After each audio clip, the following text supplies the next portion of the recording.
Hi kids, today I want to tell you something about something that happened to me a long time ago. It's a really long time ago. And a man that I knew wanted me to look after his property while he was going away. And I said, yes, I'd do that. So I stayed where he lived and I was looking after all his stuff. But he had a problem. He had lots and lots of buildings where he lived, and he was worried that people would break into them. So we looked at it and we said, we'll get a big chain and we'll chain the doors shut. Well, you think that might help, but we needed to be able to get in and out, so we thought we'll put a padlock on it. So you see, there's the ends of the chain, and we'll put the padlock through it, and I'll keep the key. Now, if I needed to go into the building, I could unlock the padlock and get in, and no one could get in. But there was a problem. You see, this man was worried that someone else might have a key, or maybe someone was very sneaky and a bit of a criminal, and they knew how to pick locks, and they'd be able to get into his buildings and we wouldn't know. So I said to him, I'll fix that. Don't you worry about that. I'll take care of it. So he went off to do the things he had to do. And this is what I did. I got a little bit of stuff like blue tack, plasticine, Play-Doh, you know, that sort of stuff.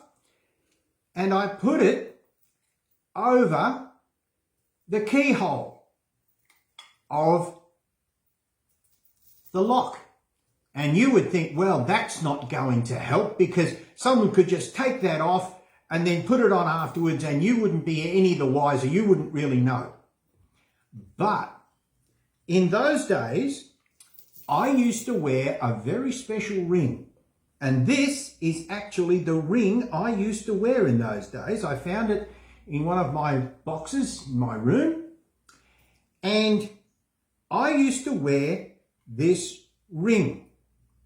And this ring has got a design on the front of it. So what I did was I took the ring and I pushed it into the blue tack.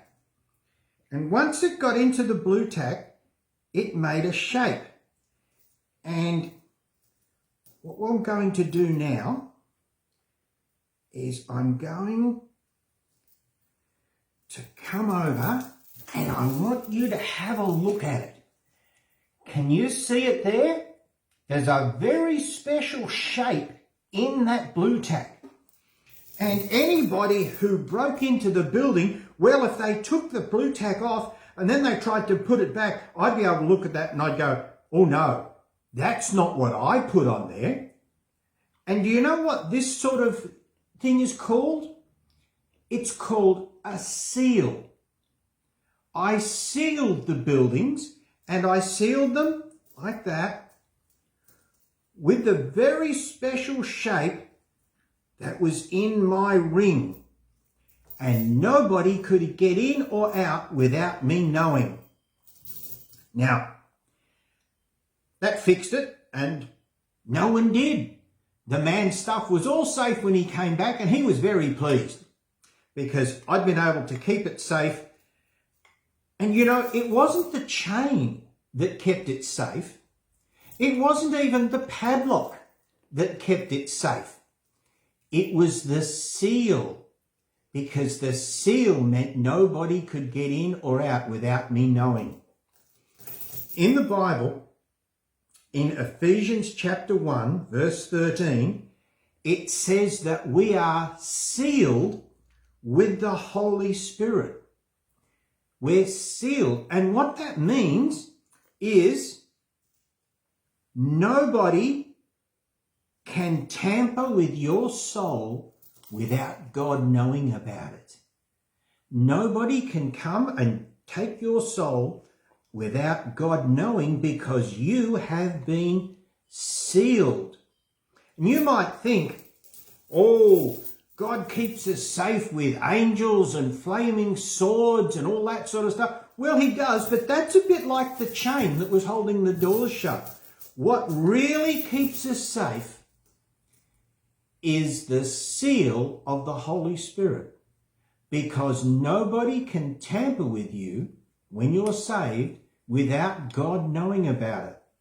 And just the same as I was able to make a seal and protect the building, God seals us and protects us, and we are safe and secure in Jesus forever, because we are sealed with the Holy Spirit. So remember, if you're a Christian, God has sealed you like he'd taken a ring from his finger and put it across so that nobody can touch you without his permission. We're safe because we are sealed. And that is the lesson for today.